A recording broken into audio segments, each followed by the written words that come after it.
Mapa efra woboko ene ne potem enti efri afi yesi afi mu ofori so busum ni mu hana eye amane bo anasem komodie no ehya ase efri abepim sabre openima me ne mo kasem na ne nyina no so ekukuo mu nsem kukuo mu nkomo nkwa na ekoso na enei ene ehu se eye kusasifo ne mampusifo edi ahia ma piem oboko ama asetina no ekoso kama na anopa ne piem ano ebo du ba akwa apan semaduasam yonunum enu na eye kusasifo eboko na aba edi enimu se panyi ebe piem eye menhia ahemfie eni chebi ana mampusifo nso so ne no modom ebe piem ha mu nyina akodo toremba kuma otumfo se yutusu tima sabre nkomodie no so ahya asiem na wo be piem eye menhia efikese mu am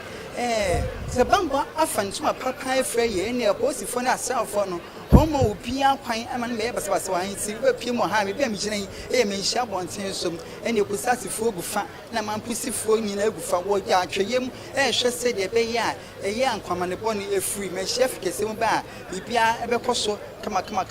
ensi akosua enkon enhade asumbiem boko bibia basabasa ye bia mpiem efri no wo twe be piem ha no komono we had that some game pibia boko name na ye kai ahwefo sem we piem hana ena se bambo amanu tuma pa friends ni onye obia na ema ne kwan ewura manhia ahemfie se wo ye adwuma ko manhia ahemfie na ye bisa wo se krata ya e dia dan se wo ye adwuma manhia ahemfie ni anyway kwantimi anhye dia eye asafo na suppose fo no bema ebesan wo akop na nko meka se enam se eye kusasi ni mampusin tokwa ni ti ko me piem ha nka e bia kasakasa asbasa se be piem no wepa mo ha ekwan pa elecho mu mienu usasifo gufa na mampusifo gufa na komodidie ekoso a ese obi ahu so obi a enima ebusa se ebufu aso obi akoma muma nemu enkomo na mudi na mo stress se ya kama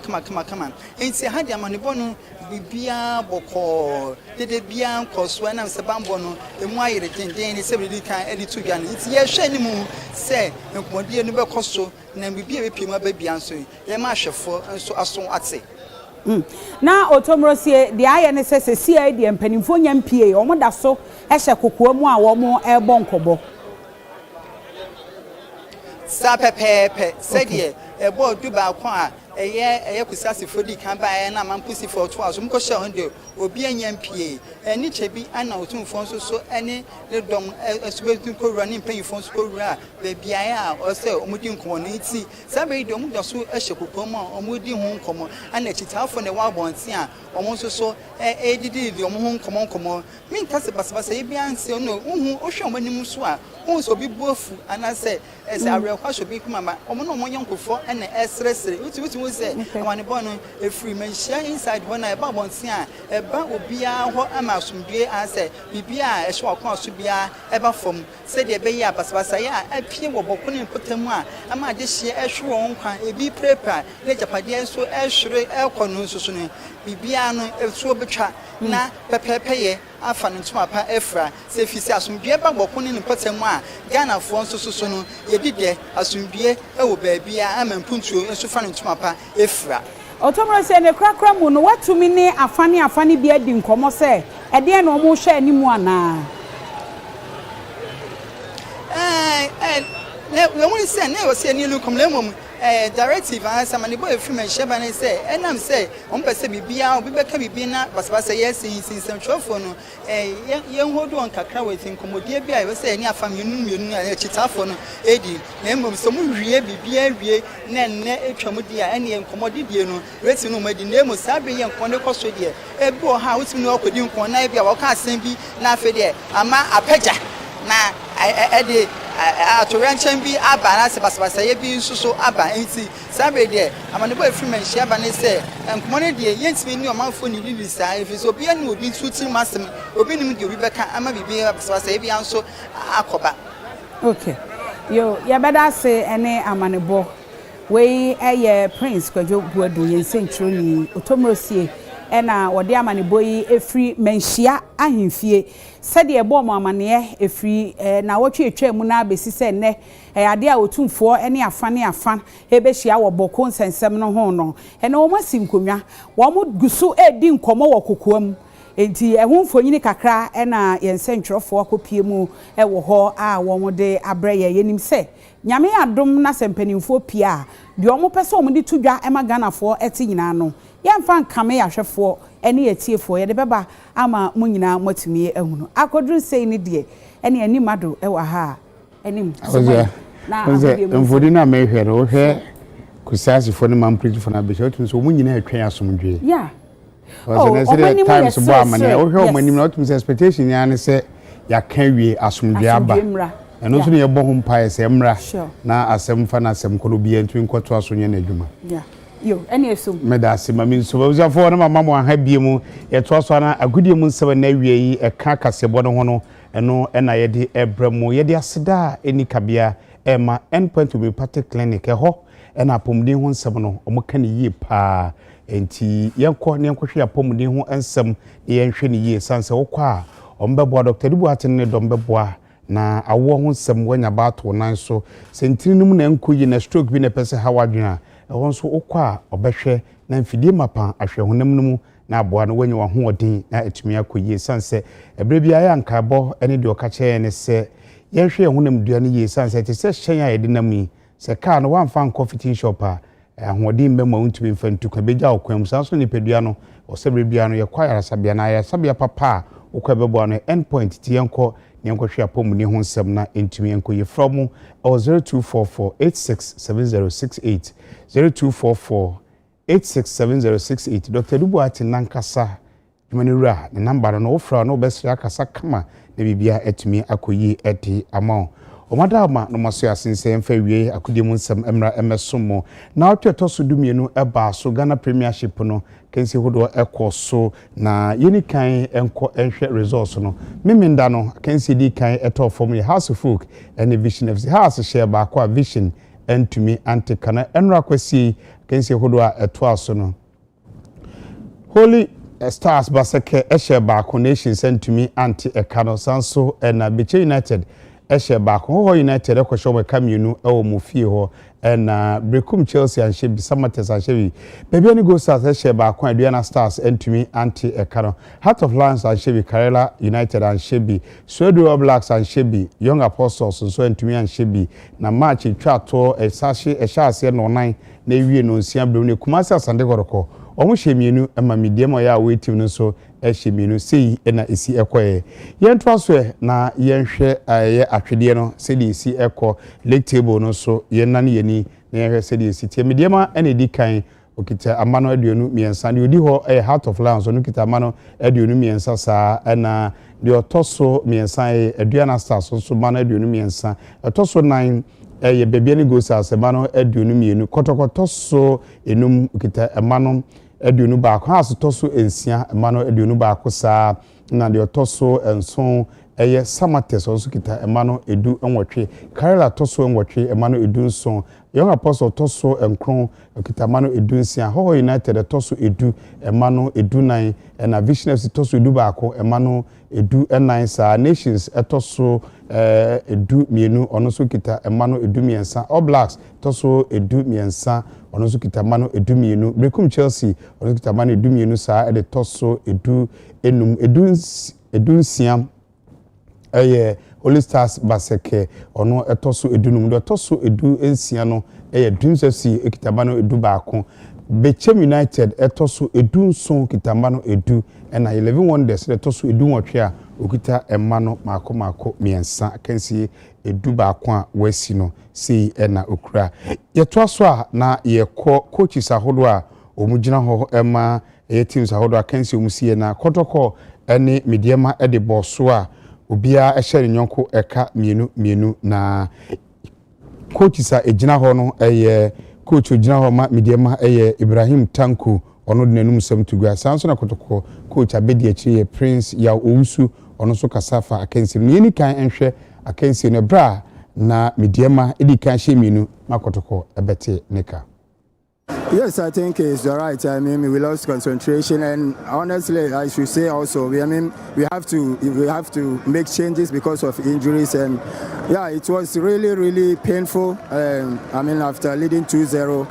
and 2-2. But I mean, this is football. We have to go and then work on our mistakes. Yes, I think, like you said, I mean, maybe we change a bit earlier. So last 20 minutes, we don't have anyone to change, and you could see that some of our players are really tired. Yeah, but I mean, like I said, it's football. I mean, normally before the game, if you say I should take 1 point, I will agree. But how the game went, definitely we deserve the 3 points. But that's football. No, I think we have to. I mean, definitely the doctors will look at them and then give us the feedback. But I hope that they will be fit the next game. I'll tell you the fact. I'm happy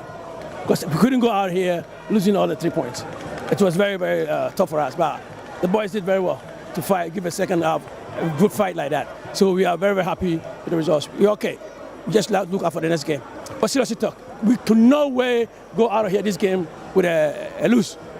Definitely, I think we've gotten a point here. I'm okay with it.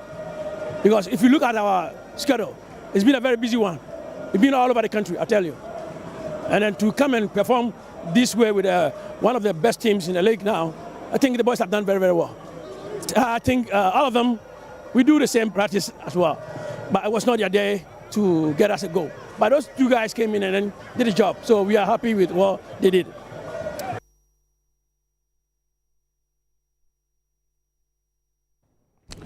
Yantoswe na yenhwe match di kan eye na otwinimu eye Hasselhoff and Vision FC na coach ugina ma Vision FC na na kwaku agimanche eye ne ya pass has show sense ball on boy no gidi se na nke wo se ekoyedi ma ona so masu didi dramani on the odi nkunim ono so kire se ne modembo ene ma no nkunim die no. I mean, before we got out of the dressing room, or even the whole week, I've been telling them we conceded 2 goals from set piece. The ball went to the far post, and then the opposition brought it back, and then we conceded. So the whole week we worked on, the far post, how to defend it, and everything. Here in the dressing room, I told my boys that, look, of course, it's Didi Dramani. I'm sure he's seen those 2 goals. I'm sure he's realized that, we're weaker in the far post, so that's exactly what he's going to go do. So whenever there is free kicks to the box or corner kicks and stuff like that, the first thing we should do is cover the far post. And of course, you realize that we conceded the goal from the far post. The header came from the far post before the second header connected into the goal. So, I mean, it's very, very disappointing, especially if it's something that you worked on the whole week. You come into the game and the boys are not able to do it. It's very, very disappointing. Well, I mean, this was Hartlepool. Young Apostles is a different ball game. So we're going to go. My video analyst will feed me with a video. We do some analysis and we come into the game. But so far we know that Young Apostles is a very good team. They can really hold the ball. They can play. So of course, I think that we also lost the midfield battle a bit against Hartlepool. I think that we need to work a bit more in the middle of the field in terms of defending and attacking, distributing balls from the middle for the forward lines as well. I think we need to work a bit. But I think that with the Young Apostles, it will be a different ball game. I still stand by the fact that you are playing with a more transitional team, and then you are playing with against a side that is more youthful, and so you expect that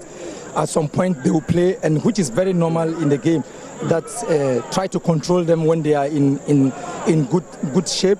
and then try to exploit when you can find the right spaces. I think that we found the right spaces, but still we need to improve on our decision making. But our trump card is also working on the set pieces, because the set pieces game has become very fundamental in the modern trends, and so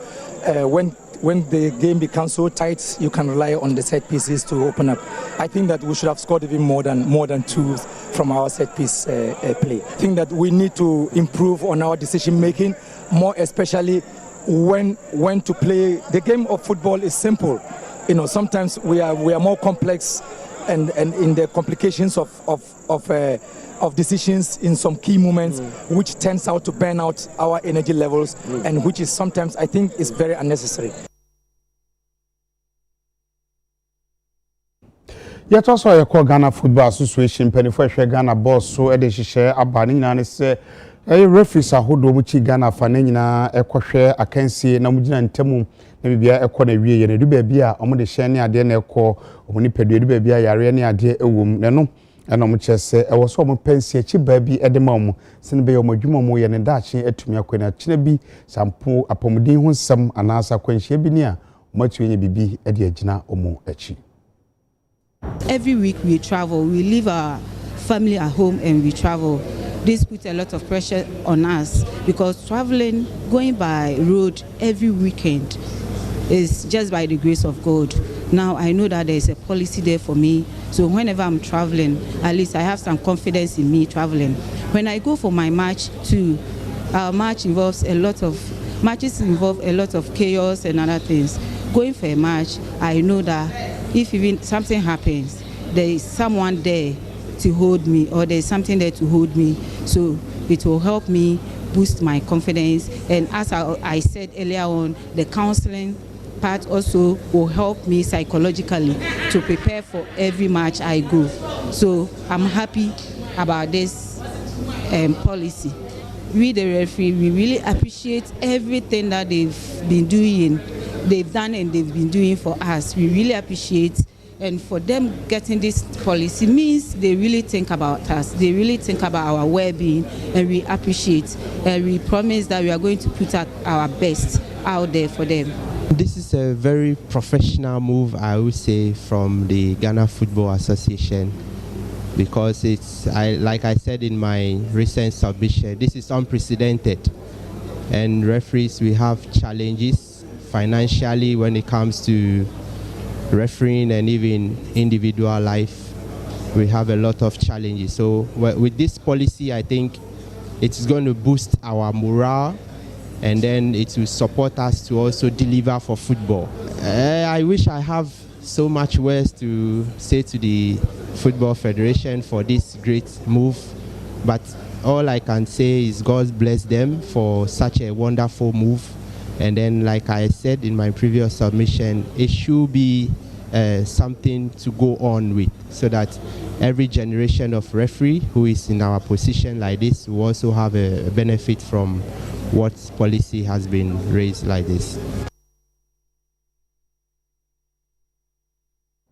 Yet sorry a kwamano ni na afia hwa kansi ahodo no yenko English Premiership no hwe Arsenal ne Chelsea na match so pa mo ekote ye Manchester City edi nkuni woli so ka miensa mo atimu mienu sanso e Manchester United etu kwa Crystal Palace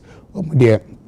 ne o mayese santu fia no ma ofa na wa for ha o ja no so waja de Manchester kwa hye mienu e ma Crystal Palace ati kan mu ba ko sanso e na Liverpool coach mo ka chese matches mienu no ba ko tefa ho asebaba odi nkunim kwahye West Ham eka mienu a wantumi anti ekanum bi yenhwe